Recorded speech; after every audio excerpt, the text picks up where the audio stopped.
I'm ready.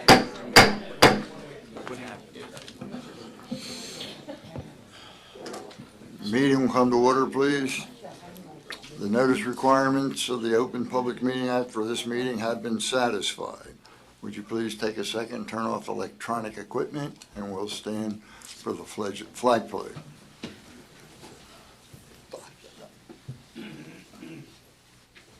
Attention, salute. I pledge Allegiance to the flag of the United States of America and to the republic for which it stands, one nation, under God, indivisible, with liberty and justice for all.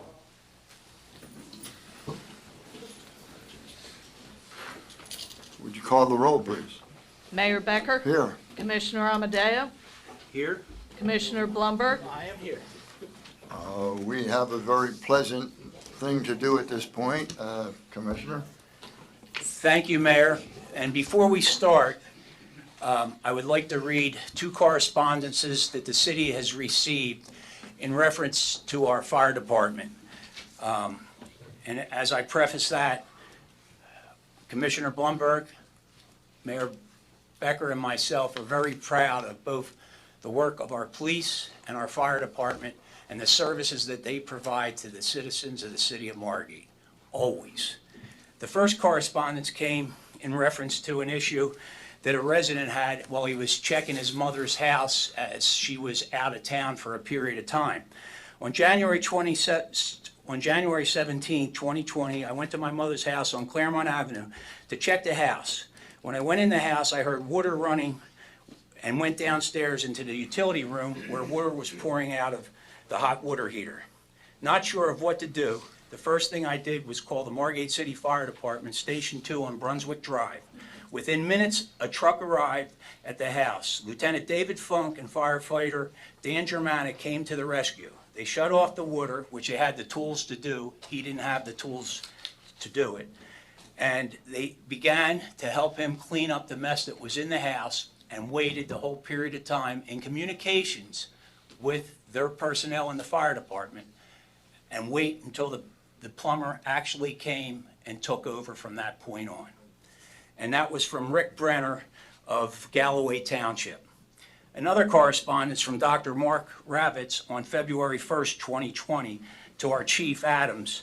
Dear Chief Adams, I write to you formally to recognize and to thank 3 Margate firefighters who came to our home Friday, January 31st to change a chirping battery in a smoke detector.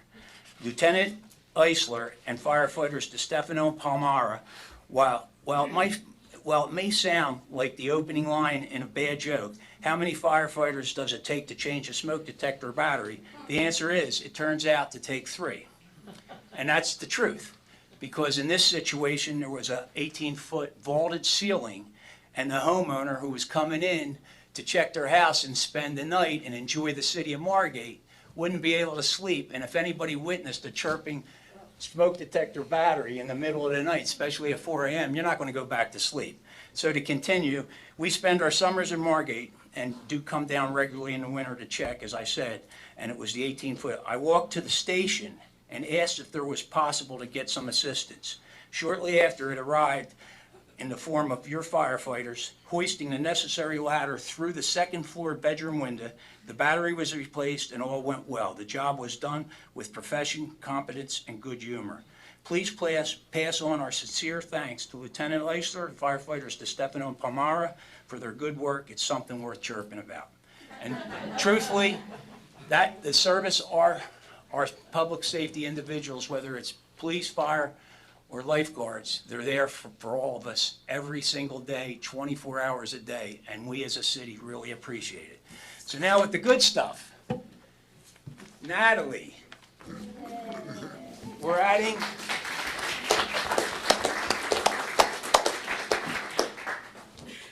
a Margate resident, a Margate grown resident. She's been here her whole life to our firefighter force. Natalie's a Holy Spirit High School graduate. She went on to Albrecht College and has a degree. I believe you graduated in 2015 with a degree in Child and Family Studies. Natalie was formerly employed in our school district and that's why there's so many teachers here supporting her tonight. We really value our employees in this city.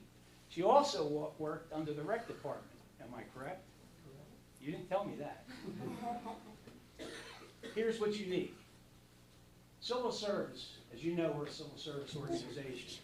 Civil service, the test is given throughout the whole entire state every 2 years, 2.5 years, sometimes maybe 3.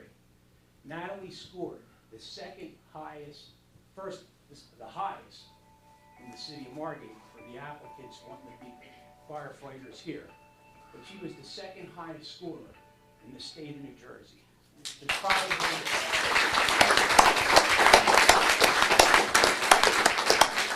Vince, you could probably tell me, how many firefighters take the test in the state of New Jersey on an average? 1,000, 1,500? So that's the caliber of talent we have in the back of the room, our firefighters and Natalie. Come on up, Natalie.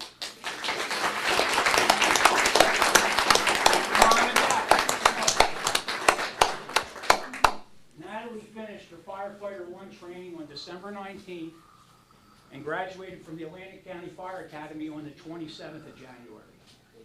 She was offered a conditional employment back on September 3rd, I believe it is. That was the Tuesday after Labor Day. At graduation, she received the Most Improved Award, basically outlining her achievements as a top student in the class. Natalie went out of her way to help others in the class to ensure that they passed the practical portion of the testing. So she always is out there lending a helping hand. So with that said, I'm going to give you the Bible. Please raise your right hand, raise your left hand. Mom's going to hold it. You're going to put your left hand on the Bible. Raise your right hand and repeat after me. You're going to say I and state your full name. I, Natalie Carducci, Do solemnly swear do solemnly swear and promise and promise that I will support the Constitution of the United States that I will support the Constitution of the United States and the Constitution of the State of New Jersey, and the Constitution of the State of New Jersey, and that I will impartially, and that I will impartially, justly, justly, and faithfully and faithfully perform and discharge perform and discharge all the duties all the duties of the office of firefighter of the office of firefighter in the Fire Department of Margate City in the Fire Department of Margate City to the best of my ability to the best of my ability and understanding. and understanding. So help me God. So help me God. Congratulations.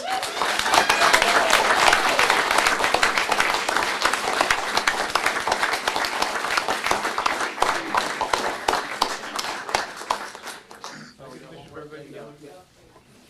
I don't know who wants to do the honors, Mom and Dad.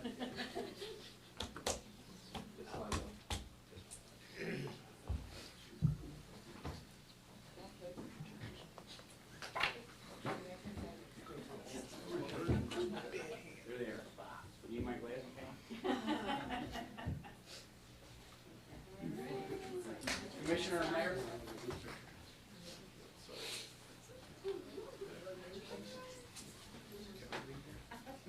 Let's raise two rows. Nick, I think your parents on your side, Dan and Mom on both sides. Mike, come here. Oh, coming in. More pictures. You need us in the back row? I don't want to say that. Okay. Come on, Mayor, let's go to the back row. All right, let's do it. I'll stand on the higher part. There you go. Forward. Okay, just come between shoulders, gentlemen. That's great. Here we go. Again. Great. That's it. Stand. Don't look so nervous. One more. Here we go. Thank you, everybody.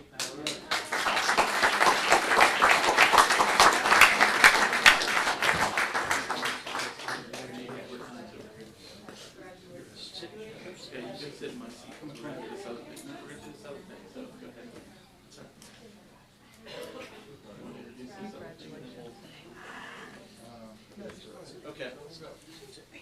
Since the mayor's given me permission, we're gonna move on to, Why don't you ask anyone who wants to stay, can stay.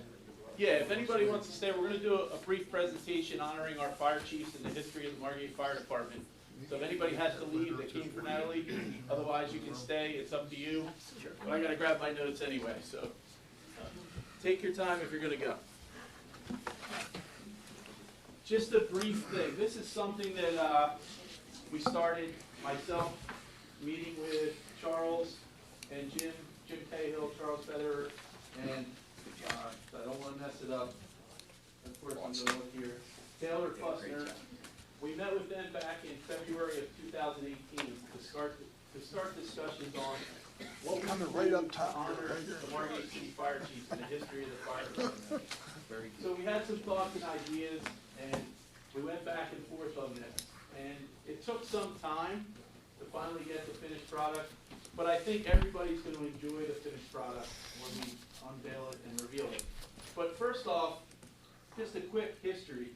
The Margate City, actually it wasn't even called Margate City Fire Department then, it was called the South Atlantic Volunteer Fire Company. It was formed in June of 1903 as a volunteer organization. In 1914, the city hired 2 paid firefighters to join the ranks of the volunteers, and they were basically drivers of the apparatus. In 1925, a second volunteer fire company was formed called the Margate City Volunteer Fire Company. Then sometime in the mid to late 1940s, we don't have accurate records, we tried to go back and we couldn't find the exact date, but it became a fully paid fire department in the city of Margate. Taking a step back, we actually started providing EMS service in 1930 to the residents of Margate. Over the years, the city of Margate has had 11 fire chiefs go through the ranks, myself being the 11th in the ranks of the history. We are lucky enough to be here today to have 3 of our retired chiefs in presence with us. And I'd ask them to come up here with us for this presentation. Chief Vince Jones. Is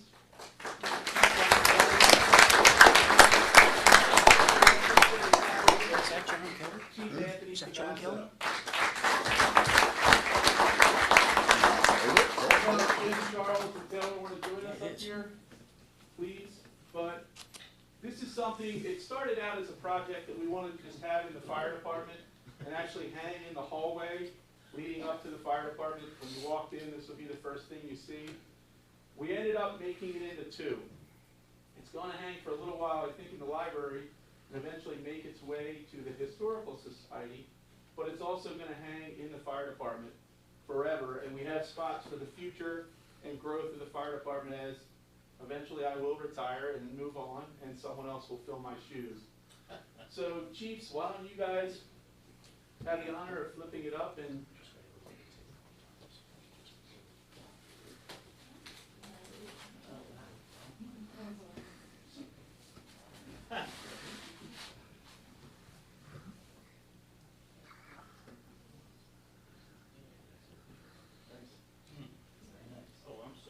so the good thing about it is anybody that looks at it, sees it, or checks it out, the actual years that each person was the chief of the fire department are part of this, and it's something that we're happy to have, and we're happy that we're able to work hand in hand with the Library and Historical Society to make this happen. Because the history of Margate, especially the fire department, means a lot to all of us. So I wouldn't be here if it wasn't for these 3 chiefs prior to me, so I think it's time to give them a big round of applause.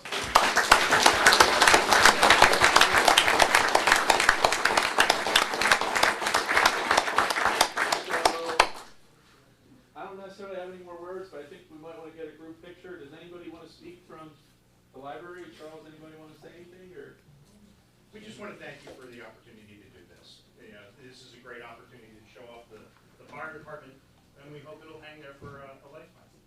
thank you. We appreciate that. Thank you, sir.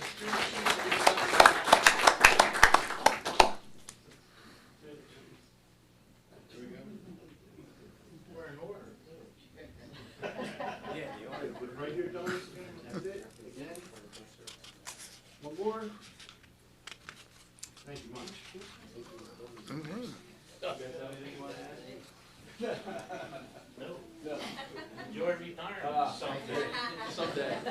But thank you very much for those who were here that came to see Natalie. We look forward to the future of Natalie in the fire department.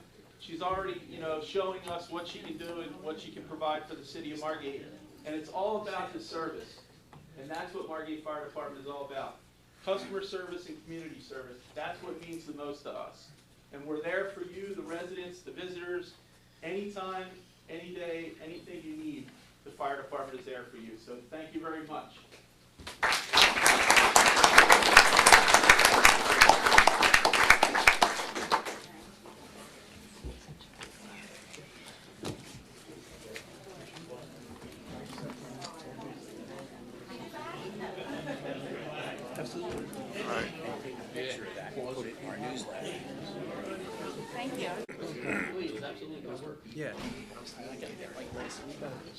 At this point in the meeting, we will go right to department head reports, and Chief Adams, why don't you start today? Mayor, I'm going to be real brief. Thank you, everyone, for today, swearing in Natalie and doing the fire chief presentation. If anyone's available, the Margate Fire Department, police departments are both co-sponsoring Dodging Drugs and Dodgeball tonight at 6 p.m. at Thai School. It's a great event for the kids, families, and everyone. I will be there, so please come on out and support the great event. Thank you. Thank you. Tom, do you have your speech ready? I'm gonna pass till next time, Mayor. Lisa? Hi. Good afternoon. Because we didn't get a chance to speak about the capital at the engineers meeting, I'm going to try to keep it brief, but we do need to discuss capital going forward and make sure that I have direction to proceed in preparing the capital ordinances for introduction, hopefully at our next meeting in February. I did email everyone a draft. I printed out, there's a few more copies here, so Commissioners, Mayor, I don't know if you have one, but if anyone needs one, there's a copy. The first 3 pages of the draft, I have it, I'll wait till you.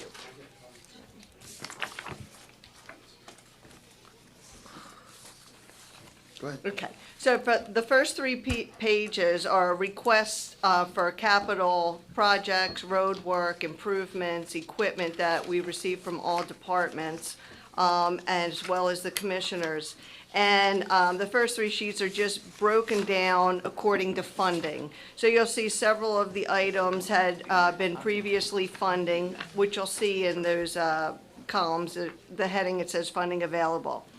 The green highlighted and the blue highlighted columns, those are items that are going to be included in our 2020 capital. And they are also detailed in the last 2 pages of what was distributed. There's one for general capital and there's one for utility. There's also several of these items that will be included, the smaller equipment, which we're going to fund in our 2020 operating budget or in a future year. So and I can give you as much detail or as little detail as you would like, but I'm going to basically concentrate on what we're going to fund this year. Ordinarily, as you know, we authorize 3.5 in our general capital, 3.5 million in general capital and 1.5 in our utility.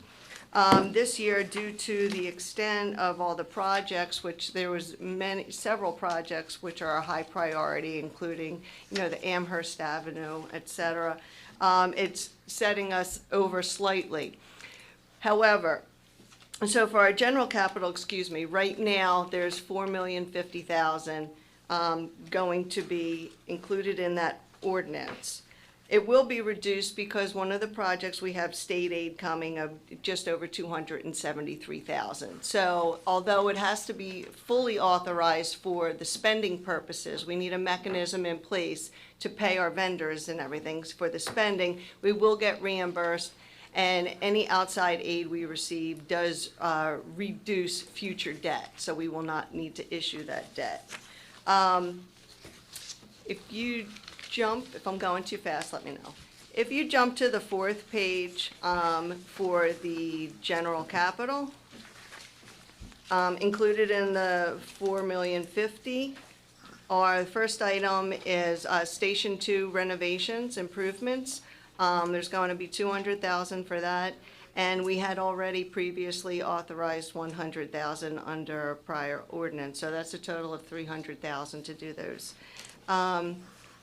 Next, under the Recreation Department, they're requesting additional improvements to our playground improvements, or playground facilities, excuse me, mainly on Jerome Avenue, and I believe, I don't know if Andrew's going to mention it when it's his chance, but he has a few schematics, which I think you'll really like. So there's $350,000 in playground improvements. Engineer, basically all our road work. So we have this 2020 state aid project, which is Clarendon to Douglas Avenue on Amherst Avenue. And this project is actually split. On this page under the general is all the road work. And then on the second page, you'll also see there's a portion funded for the utility portion of that project. We're also funding the pump station under Adams Avenue. There's $50,000 for that. And that's just for permitting and plans. There's only soft costs. There isn't any construction included. Then we also have the Atlantic Avenue Road Diet, which is the project that has the state aid funding of the $273,000. We have Amherst Avenue Bulkhead and Promenade, and this is based on the Ponzio estimate that was submitted of $1.6 million. We're also going to proceed with the roof at our municipal building, and that's $600,000. If you look in that first sheet, we are going to defer the facade until next year. I believe that's another additional $400,000. So for this year, it would just be the roof, which is very well needed. Also for the municipal building, there's a $300,000 allocated for the hallway improvements. We have a total, after we have this $300,000, there'll be a total of $550,000 funded for improvements for the municipal building. $250,000 were actually authorized a couple of years ago. I know Roger has a couple proposals that he received from Czar with an alternate option, so I will defer to him to speak to those, and so that you can decide how you would like to proceed and when you would like to go out to bid on that project. And then there's going to be some extra amount of money just for some soft costs in that project. So it may be, you know, adjusted slightly for the soft cost, but this is basically everything that is inclusive in our 2020 capital, for the general capital. If you go to the last page under the utility, there's that other portion I mentioned for the 2020 state aid. The next project is Benson Avenue water tank painting, but I believe this is the project, and Frank, you could help me out. There has to be some investigations done because there may be an issue with that. Yeah, there Right. has to be an inspection done. Right, so, okay, I'm sorry. Yeah, But- so what we do usually is go through Remington and Vernick, and they send their inspector down, and the tanks inspect it, and they do a report on it. Yeah, because Ed Dennis had mentioned to us Right. there may be a problem, you know, where we had two different options, but Rich decided to fund the whole project in anticipation of perhaps, you know, needing more work than we hoped for. Right. Yeah, That's I wouldn't say likely, but there's a substantial chance that you wouldn't need all of these funds, according to Ed Dennis, but you're not gonna know until you can get down inside the tank and inspect, right, Joe? Well, it's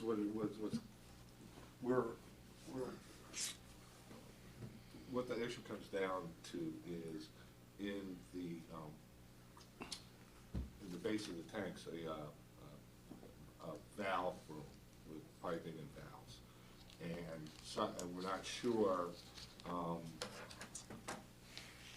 how great a shape the pipes and the valves are.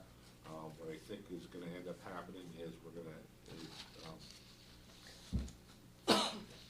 look at doing the blasting, and then looking after they've removed all the paint and everything, what the shape of the pipes, the valves, what's left on the bolts, because one of the things we're fearful of is those bolts, that's all flange fittings with nuts and bolts, are they're gonna be nothing. And we're gonna have to come in and maybe replace some of the valves, the pipes, and that kind of stuff, and that's what is the extra money in this. So we won't really kind of know that until they get in and kind of take off all the paint and everything to see where we're at. When's that gonna be done? Taking the paint off? Well, that would be part of the. It'd be next fall and winter, Yeah, right? Yes, This is Benson Avenue we're talking about, right? yes. Yeah, the inside. It's empty now, right? No, it's full, Oh, it is? yeah. Okay.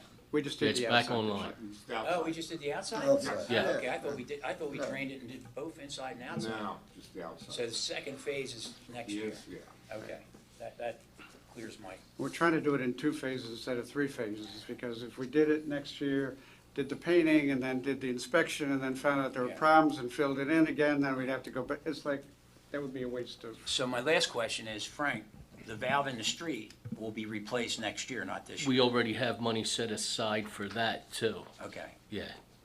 but that'll be That was done when we funded. do the inside?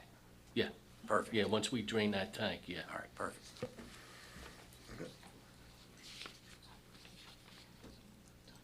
Okay. Please. Okay, if I can continue. And as Rich had mentioned, hopefully, you know, if we don't need all that money, that will eventually be canceled. Then there's some equipment also requested, a dump truck and sewer equipment, a sewer jet machine, redevelopment of well number 10, and well number 5 generator, 50,000, and water valve replacement for Benson. And there was also some funding in 2019 for some water valves as well. I believe there was 75,000 allocated for that. So that's basically everything that is going to be included in this. If you have any comments, if you would like to make any revisions, you know, please let me know. If you want to take the time now to go through, you know, the other requests, you know, to see where they're funded, let me know. I'd be happy to discuss this with you or What's save your it for pleasure? future. The important thing is this particular ordinance, that we would like to get on the February 20th agenda. If you're go with it either today or by Tuesday, we can contact our bond attorneys to be able to put the ordinance together and get it back on the agenda in 2 weeks, which was kind of the timetable we had talked about. There's nothing on this list that we didn't talk about at the last workshop meeting or capital meeting 2 weeks ago, 3 weeks ago. And we were able to accommodate it. Now, we did talk at that time of going somewhere between $3.5 and $4 million for the total capital. What we have is right down the middle, in terms of the net debt, which it'll be 3.756, because of the credits that we get for the Grants. grants, State aid. thank you. We're slightly under the 1.5 on the utility. I'm From a good. financial standpoint, we highly recommend that we do this now and not try to break these in. I'm good with it, I am Commissioner. too. Commissioner, Good by me? all good. Okay, Finish it the only off. other thing I just want to mention, and I did indicate it in my email to everyone, for all the items that already have funding in place, although there's funding in place for your larger items, you still need authorization to do that. So I know Rich already has received a few requests, but there's no reason not to proceed with any of like the equipment that we have funded. I know several of the items you'll probably need for the summer season, and you should move on it now. But do please make sure that you have authorization from Rich, Tom, or one of the commissioners, and then please let me know, and I will issue the purchase order once you have all your appropriate bids and quotes in place. And one other thing I'd like to mention to the commissioners, in the far right column, where you'll see what we have budgeted for smaller items, basically equipment, we're funding it in the 2020 budget, but it's going to be offset by revenue in our budget, because when we go to auction through Gov Deals, yes. All those proceeds, I put them into a reserve that we can anticipate as revenue. So we have about 109,000 in that reserve that's going to offset this. So this equipment is not going to increase the budget. You'll see it in the budget, but it's offset, okay? Okay. Okay, and other than that, I'm working on the 2020 operating budget. I gave a preliminary draft to Rich. I still have to make a few tweaks. We're having a discussion on that next Tuesday. So once I make any revisions for that, I will have a draft to each of the commissioners for your review. And then as well as the department heads, I will give everyone the information. So if you have any questions, I'm always available. Thank you. Thank you, Lisa. Chief? Mayor, Commissioners, not a whole lot to report, just from our earlier meeting. Some of the traffic flow issues that we talked about earlier, I think we have a good plan in place. As far as some of the parking issues with the city lot, I think we have a good plan to get some additional parking spots. We foresee with probably May 1st, the parking lot that used to be the police impound lot, we'll open that up to the public. I'll speak with Frank, so we have 18 spots there too, so we might have a net gain of close to 40 spots, which is good going into the summer season. Like I said, there's to my own police department, like I said, we had a lot go on over the last couple weeks. Some of the things you may see in the paper, I always say that I'm glad my officer trained well, that they can handle anything from a minor parking complaint to major issues. And we work well with other agencies, the prosecutor's office, and like I said, thanks to the mayor and commissioners for letting me train my officers, that I know they can do a job well done on any kind of case. So I appreciate it. Good job, Matt. Thank you. Andrew? We're busy right now in the recreation department with our basketball going on still. We're getting ready for our 20th annual Margate Madness 3rd and 4th grade tournament. We have 24 teams from Atlantic and Cape May County coming to that tournament. We have a whole bunch of after-school classes. Still for the kids, we have for adults coming up, the Social Security and Tax Seminar at the end of the month. This weekend at the Pavilion, we have, in conjunction with Sustainable Margate, the Mammal Training Center has a presentation at the Bloom Pavilion at 10 a.m. And Mary Ann wanted me to point out the Pavilion, we have 75 people going to Johnny's next week for play cards and have lunch there for the day. So she started, she does about once a month, we go to a restaurant. So this month is Johnny's, so a whole group of people going to play some cards. As long as it's Margate. Yeah. That's your big message. That's right. Thank you, Andrew. Rich, you're right. My big issue is the budget, which is handled ably by our CFO, and I thank her for the hard work this last month.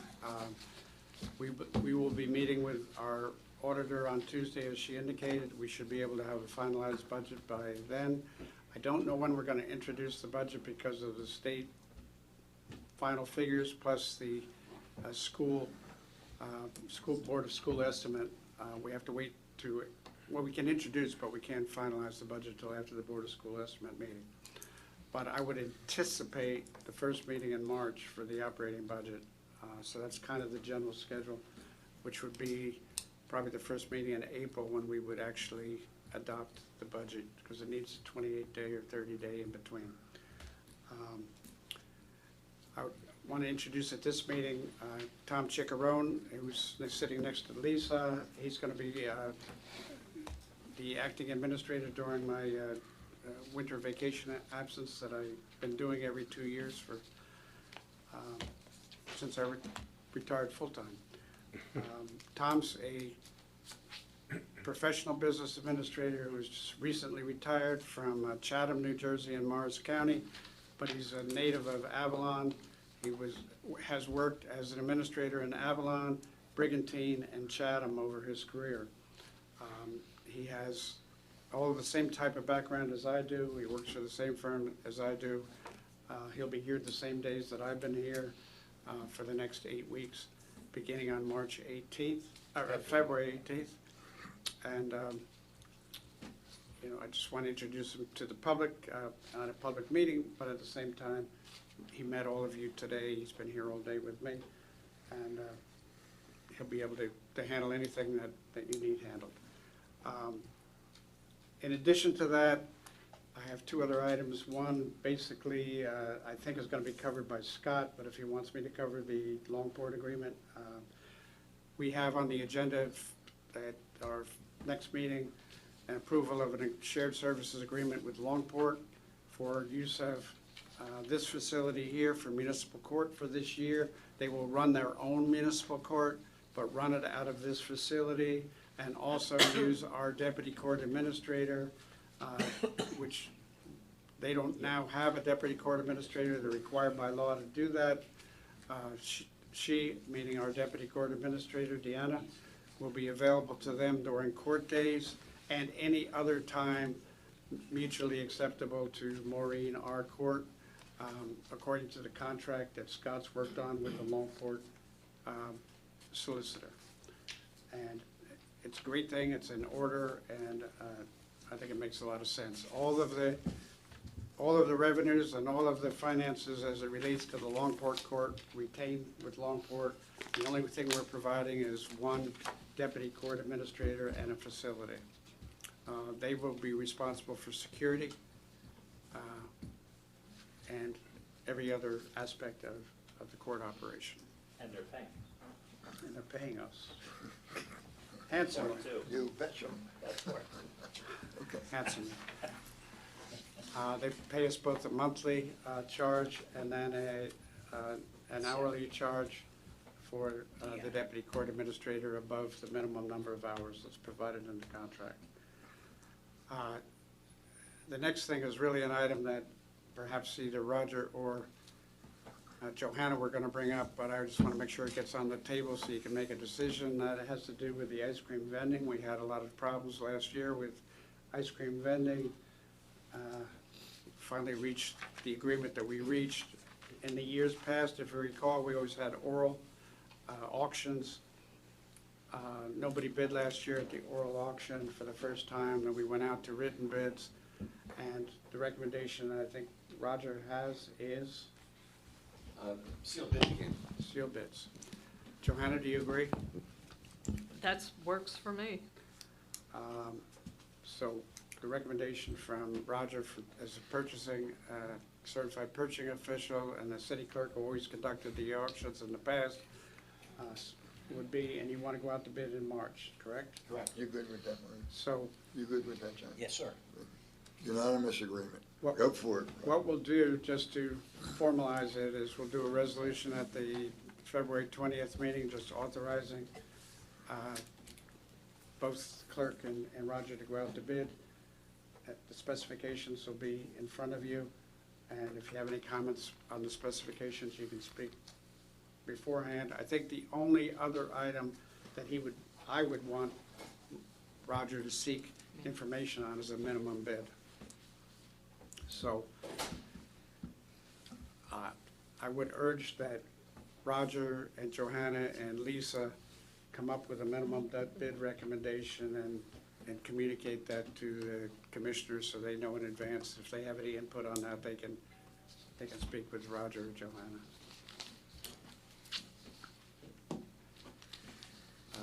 Any questions on that?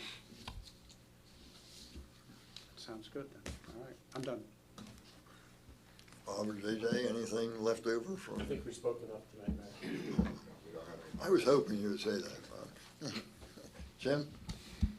Hey, Mayor. They broke ground with the Lambertis today, this week, with 85 yards of concrete. I think it was 8 trucks, and they were there all day pumping concrete. So I think this is moving forward with finally that building coming out of the ground. It was a really nice job, a lot of rebar, a lot of work. Even John looked at it, he thought it was a great job, so we're moving forward with that. We sent job site notices out there for non-compliant lots. We're trying to get them to be more compliant. We're going to start issuing summonses if they don't comply. Danny, nice plaque, by the way, and good to see all the chiefs. I haven't seen them in a while. And we had our coalition meeting today for the ones that go around all the communities. We had 65 people in attendance. Well informed. They showed us a lot of interesting maps. Maybe I'll send a link out to a couple of them to show actually the satellite taking a photo taking the radar of the entire Earth, so you can actually see the weather fronts cycling around the Earth. And that's all I got today. Thank you, Jim. Frank? Yeah, I have a couple things. We've been working out at Ty Field. We've been filling in the low spots. We purchased 5 dump truck loads of dirt, and the job isn't complete yet, but once the weather dries out, we will be working out there again. We also went out to the ball field, and along the fence where we cut the bushes down, we grinded all the stumps. We're going to clean it all out, and we're going to put some ornamental grass, or if anybody has any other ideas, that's the way we're moving. That's all I have. Looks great with those tall bushes out of there. Yes, it does. The people are happy too. Yeah. Definitely overgrown. All the people? Just kidding. Don't answer that. Roger? Want me to answer that for you? No. Thank you, Mayor and Commissioners. Planning board meeting on the 27th of February. There's 8 or 9 cases, so it'll be a very busy night. As Lisa mentioned about the corridor, it's Bill McLeese is the architect of record. There's a base bid and an alternate bid. We can discuss that individually to see which way we want to go. But that includes Fred's safety issues and the security issues that I think JIF would be in favor of. Also, we're going to be advertising for bid, which we already have authorization to do, for the roof and facade for the police department. Hopefully receive bids and award beginning of March, or the second meeting in March. And that's pretty much it. Thank you, Roger. Dredging? Scott? We'll both deal with the dredging. As you know, we had our committee meeting, and we have some proposals, and we're gonna move forward now.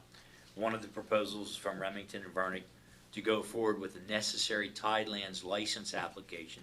I think Remington and Vernick put a proposal in. We certainly endorse that we move that forward. I've spoken with their chief of Bureau of Tidelands. He's expecting us to make the application. That's so that we have the appropriate authority to use Shelter Island so that we can put dredge material in there. And also deal with any issues regarding our lagoons and waterways that we intend to get ultimately a citywide permit. Part and parcel of that is the proposal from Stockton, correct me where I go wrong here, to commence actually 2 years now, this DEP wants us to do analysis during different seasonal periods, winter, summer. We have to present two more years, I believe, to them. Correct. This has grown out of the efforts of the Army Corps to use a dredge hole, not only up in Barnegat Bay, but also the state's going to use the one that's off at Chelsea Heights, where again, we're trying to, so the public understands, we're trying to use a dredge hole, which is 28 foot deep, 4.5 acres big, that was created back in the 20s when they filled in the upper end of Margate and the lower end of Ventnor. We own the island known as Shelter Island, 1/2 interest along with the city of Ventnor. Ventnor's been very cooperative with us. We're moving forward. So I would ask that you authorize that tonight. I know that Lisa has confirmed that the funding is there for the license application and the initial testing proposal that is set forth from Stockton, from our own local Stockton University. So that's a biggie, right? Did I miss anything? No, you didn't. Thank you, Roger. Moving forward, we got a lot of other things. City Administrator Dini covered the Longport Margate Shared Services Agreement. As you know, Longport's courthouse, maybe you don't know, that their courtroom has been out of action for a while. They had some structural problems or mold problems with it. They're going to share us, but they're going to compensate the city of Margate. And as it just happens, there's a deputy administrator, court administrator that Margate will also furnish. And it's another of the many ongoing cooperative efforts with our neighbor Longport. This is another one that's going to work well. You remember our fire department had to shelter their equipment with them when we had a problem with our firehouse. So it's a good mutual working relationship. Okay, now one of the items you have on tonight's agenda, it's a lot of questions to it, is the vacation of a portion of Union Avenue toward the bay side. That's proposed ordinance number 1 of 2020. To that, I have in front of Commissioner Blumberg a picture of it. It's an additional section of Union Avenue at the bay to be vacated. Approximately 20 years ago, the very end of Union Avenue was vacated. We have gotten a request from the adjoining owner that owned that big tract of land at the end of Union and Thurlow Avenue, called Thurlow Union LLC. They want to have this additional 53.8 feet vacated at the end of Union. And in return, they will confirm the cul-de-sac and build a brand-new cul-de-sac and raise it, build new drainage so that our drainage goes out towards the west. Wait a minute, Marty, let me make sure I got this. Let me get myself oriented. They will also dedicate a portion of the cul-de-sac over on Thurlow Avenue, which was never technically done, although there is a cul-de-sac there right now. It's being rebuilt. But all this would be at their cost. Capping off sewer, water, brand-new cul-de-sac, raising it, creating the drainage. What it does is it vacates this gray area. If you can see it, I don't know if you've seen the emails, this area would ultimately be vacated. So I know there's some questions. It's all at their cost. It won't cost the city money. It is the vacation of an additional portion of Union Avenue at the bay. Mayor?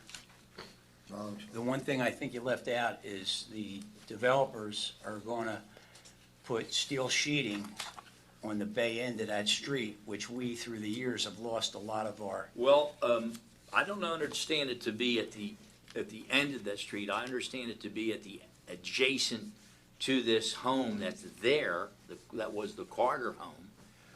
But now they want to get title from the city for what's called Lot 1, which is a tract of land that's underwater, so that they build a new steel bulkhead out in front of the old steel. That's what I'm talking about. Yeah, and that is, that's actually separate from the vacation of this street, which is about 55 feet away. But again, this is a part of that game plan. So it's a pretty comprehensive plan. Again, it's an introduction of an ordinance. You have questions or? My question is, does that lot now become a buildable lot? Yes. So when we vacate this portion of Union, we're creating another buildable lot? Along here? with his Along property, the he would water? add that. Yes, that's true. And does that lot exist now?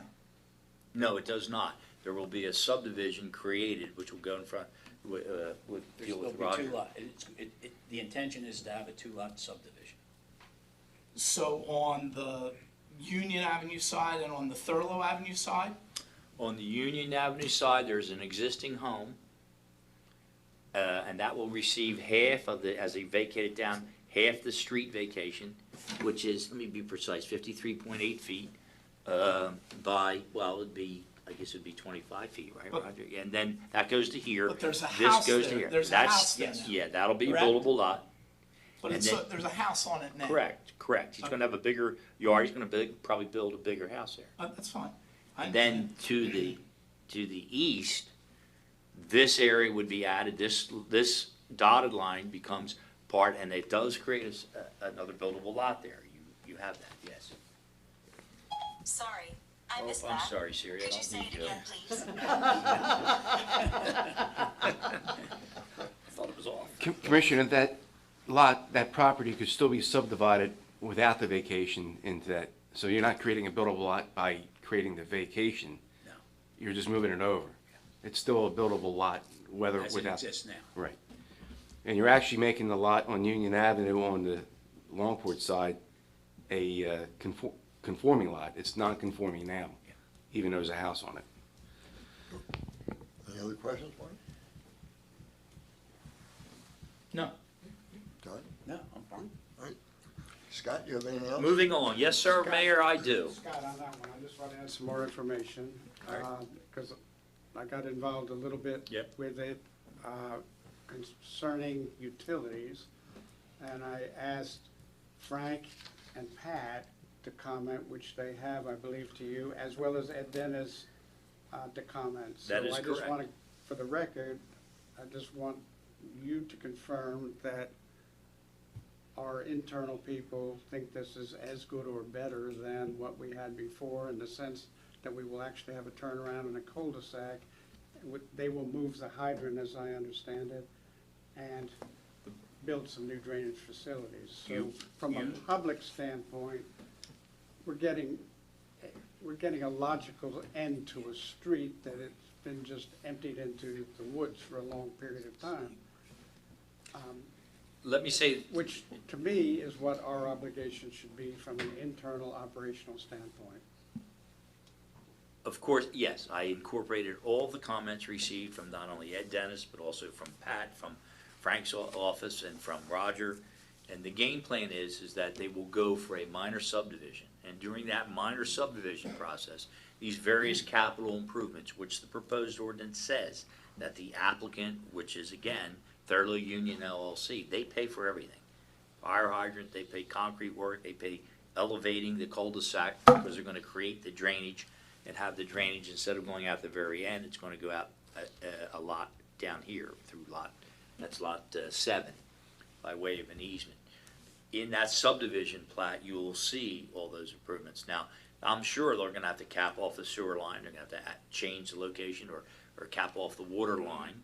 The fire hydrant has to get moved, but the biggie's the drainage. And for that drainage going through that subdivision process, our engineers will really have an opportunity to thoroughly digest that and tell them how it has to be. That is a condition of this vacation. We've got to be 100% satisfied, or they don't get the vacation. And I think that way we're covered pretty well. All right? Very good. I also want to put on record that the subdivision is a by right subdivision, meaning that there are not any variances, so it's handled administratively. If there are variances, they'll have to go to the board and advertise and proper notification. Okay, I've got another one on here though too. Actually, two of them. You referenced that lot, those lots on the water. I gave you the title report. That's moving forward. We're not really ready to go any further on that. Last but not least, I recently got a letter. It's all by coincidence, Union Avenue, but this is Union Avenue and the beach, where a new owner has come in. You'll recall, in fact, as we all know, that Margate's been trying to get new bulkheads constructed wherever they can, whether it be on Ocean or Bayfront. And to that end, we've gotten new ones at Rumson Avenue, both sides. We've gotten them up, there was one up by the pier.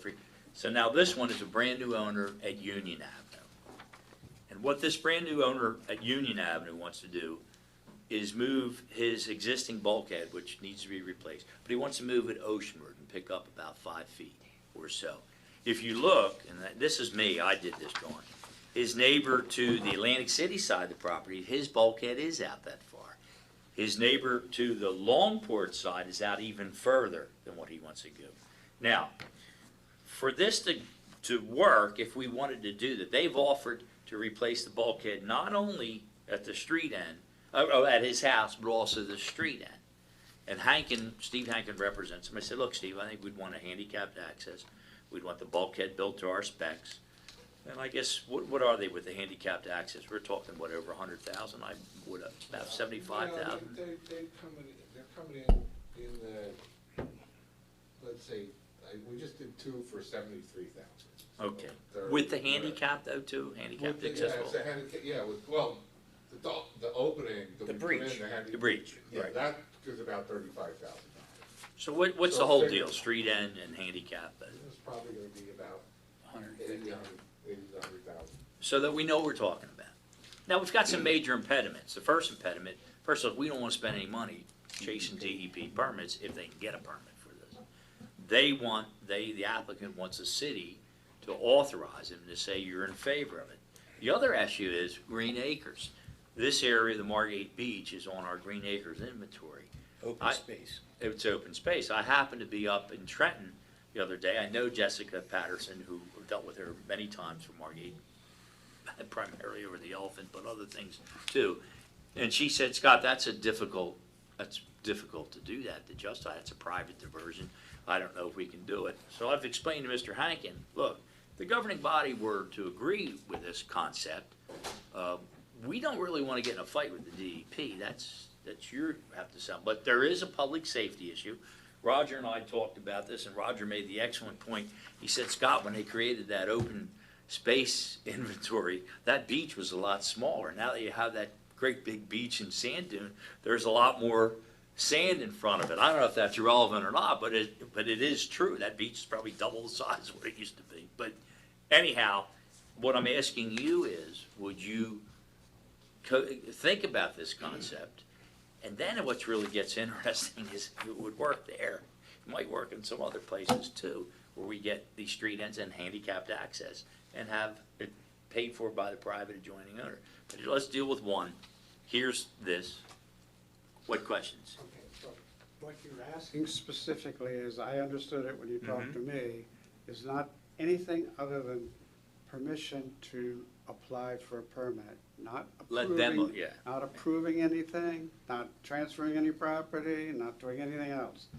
That's right. So I think the minutes have to reflect exactly what they are either approving or not approving, which is because you're the owner of some of this property, you need to be like a, I don't want to put words in your mouth, co-applicant or something, or authorize them to be an Well, if you- agent to apply for you, but you're not approving anything, and it has to be clear to the applicant, other than giving them the right to apply.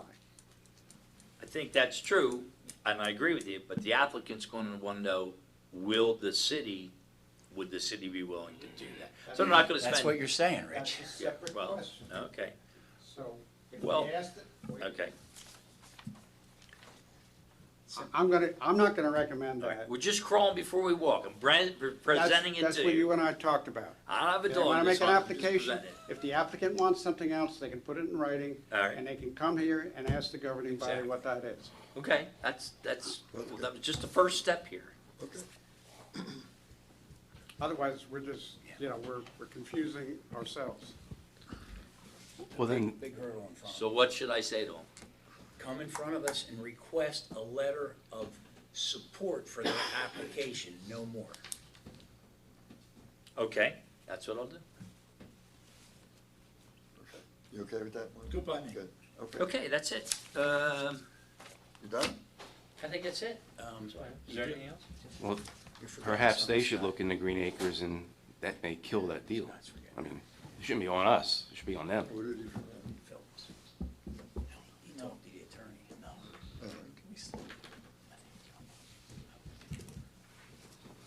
Anything else, Scott? No. Okay. Marty? Nothing today. John? The only thing, well, first off, it was a great day for the fire department today, and that was a great honor to bring in the past chiefs and to have that posted in the firehouse. Great job on that, Dan. But I did want to welcome Tom on board. I hope that this meeting was calm enough that we're going to get you back. Perfect. So welcome aboard. We're not done yet. We're going to miss Rich during his vacation, but I know that you'll be there for us, and that's what all I care about. Thank you very much. Thank you for giving me this opportunity. You're welcome. Today is a very pleasant day, and we always, appreciate very much the service that the police and fire do. I just want to recommend that everybody remember our City Hall employees and especially my Public Works guys who are really great. We thank you, Frank, for all you do, and please relate to all the guys. Okay? Thank you. At this point, we'll open, to public comment, 3 minutes on any of the items that were discussed here. If it's something else, it'll have to wait for the next meeting. Any public comment? Has to do with roads. I think we're talking a lot about roads. We have no roads here. You were talking a lot about roads, so I may speak. You may speak, Jody, Thanks. because I don't want to deal with you if I say no. All right, so to continue, gentlemen, where I spoke to you Name and address, 6 please. weeks ago, Jody Rosenberger, Thank you. 603 North Delavan Avenue. While I realize that the bike sign wordage has been altered, which I consider one tiny step in the correct direction, Margate still has the international recognized bicycle symbol stamped up and down the middle of both Monmouth and Winchester Avenues. To reiterate, as an avid cyclist myself, this bicycle symbol sends the tacit message that people are authorized, in fact, encouraged, to ride in the center of both streets and that multiple riders across are permitted. I am not sure who authorized this ridiculous thing, but as you gentlemen seem determined to turn these two streets over to cyclists, I strongly urge you to put the bike lane immediately adjacent to the curb. And this alteration must be accomplished before March, because once the part-time residents and renters begin to descend, the opportunity will be gone forever. And cyclists will then control 2 more streets in Margate, because Atlantic Avenue is not enough, nor is the boardwalk. By the way, as an aside, if you do want to do something more practical and essential for cyclists, you should install more bike stanchions throughout the city. That we do not have enough of. And I will, as before, write you a letter to remind you of this. Thank you. Thank you. Any other public comment? Sewell, 22 West Drive. Following up on the CFO's remarks concerning, Mayor, your field of dreams, the $2 million boondoggle, I noticed that there's a $350,000 additional amount of money being flushed down the toilet.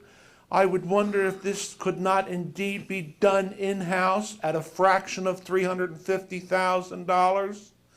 I find that rather extravagant after you blew $2 million, Mayor. And I don't think we should have to have more money being tossed at this thing.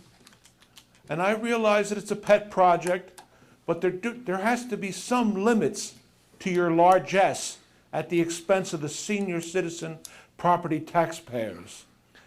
And on a different note, following up on the remarks of our esteemed solicitor, making reference to monies in the budget that for this dredging project, I once again call upon this commission to have a modicum, a scintilla, an iota of transparency so far as who's going to foot the bill for this dredging and what is the impact on the senior citizen property taxpayers, the mayor included.